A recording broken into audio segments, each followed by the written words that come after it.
The Euribia officially gets its name. Carnival bucks tradition.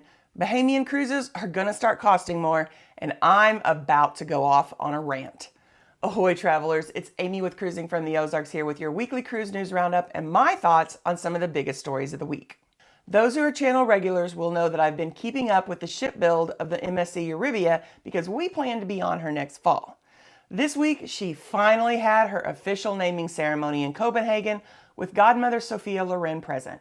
The Euribia will begin sailings in Northern Europe this month with 7-night cruises from Germany and Denmark to the Norwegian fjords, including Granger Fjord, Alesund, and Flaam.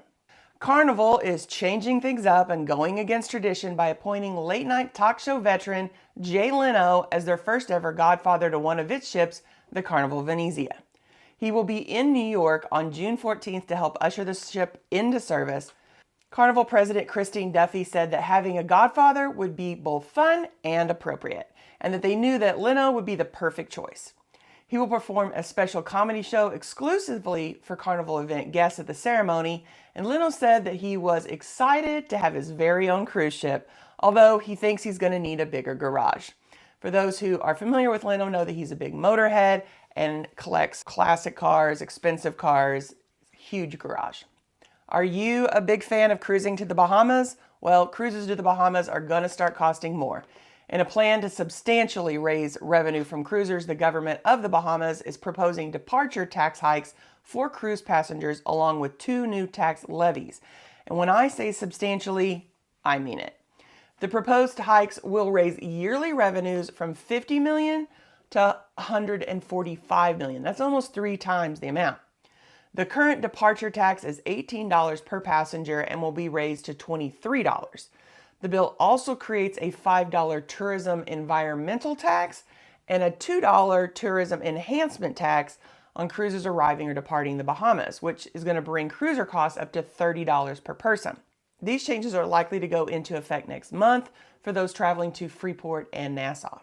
I'm unsure how cruise lines are going to deal with additional costs on those cruises that have already been booked. Will they pass that on to cruisers or eat the costs? I imagine they're going to have to absorb that cost on cruises that have already been booked, especially those that are already paid in full. I don't know how you go back to cruisers and say, sorry, we need another $12 from you. I just don't think that's going to happen. Norwegian announced it's canceling even more cruises on the Epic. If you will remember, it wasn't that long ago they announced the cancellation of an entire season of European cruises due to moving the ship to Port Canaveral this winter for some Caribbean cruises. Now they are canceling 3 cruises in 2025 due to refurbishment. Guests originally scheduled for sailings on April 15th, 26th, and May 5th will be given a full refund and a 10% future cruise credit. Before we get to my rant of the week, if you enjoy this video and maybe even learn something, consider subscribing with the notification bell on so you don't miss any future posts. Be sure to hit that like button as well. It only takes a second, and doing so helps cruisers like you find us. According to the CDC, a Celebrity Cruise was struck with almost 200 cases of norovirus last month. There have been several shipboard outbreaks of norovirus this year. Anytime this happens, it spurs on lots of discussion on hygiene. Well, poor hygiene, since norovirus is transmitted through the fecal matter of those who have been infected, which means it's often spread by those who just blatantly don't wash their hands, and specifically before going to the buffet, then touching utensils that are then used by everybody else. And this is going to be a controversial take, but I think that if you were only going to wash your hands one time when getting food at the buffet, you'd actually be safer to do it after going through the buffet and before eating. That's not going to prevent you from spreading the sickness to others. It just protects you.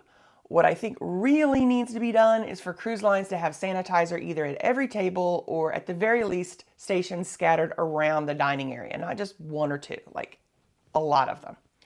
According to the CDC, hand sanitizer doesn't really work that well against norovirus, but it has to be better than touching tainted utensils and doing nothing. My recommendation is to get your food, find a table, then go back and wash your hands before grabbing your silverware and eating.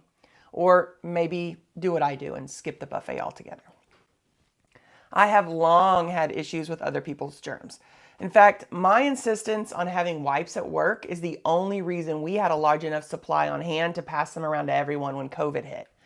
Ever since I was diagnosed with an autoimmune disease, I've been very careful about washing hands and wiping down communal surfaces, which is why I didn't need to change my habits like many others during those first months of COVID panic. Even before my diagnosis, I had developed a very specific process of washing my hands in public restrooms. It's based on something I don't think that a lot of people actually think about, at least based on my observations of how people wash their hands in public restrooms. And that is when people go to wash their hands in a public restroom, at least those that aren't automated, they use their dirty hands to turn on the water faucet, then they wash their hands and recontaminate their hands by turning off the water. And now you don't just have your germs on your hands, but other people's bathroom germs on your hands. This is why I get a paper towel first, I tuck it under my arm while I wash my hands, and then I use that paper towel to turn off the faucet, as well as to get more paper towels if the dispenser isn't automatic. After I wash my hands in a public restroom, I touch nothing in that bathroom. Absolutely nothing. And people should take the same precautions when getting food on a ship buffet. Really, any buffet. It's all fine to wash your hands before getting your food, but we all know that not everyone else has done so. And I don't know about you, but I'm not worried about my own germs. I'm worried about Peter, who didn't wash his hands after using the restroom and touched all the serving utensils at the buffet. Now, I've touched them and I'm going to eat? No way. Washing your hands before going to the buffet is for everyone else. Washing your hands before eating after going through the buffet is for you. This is why I keep travel sanitizer and wipes with me, and it is why I think cruise ships should have sanitizer at every table. It's also one more reason why I don't like eating at the buffet on a cruise ship. What about you? Are you super careful about germs on a cruise ship? Have you ever gotten sick while on vacation? Drop a comment below.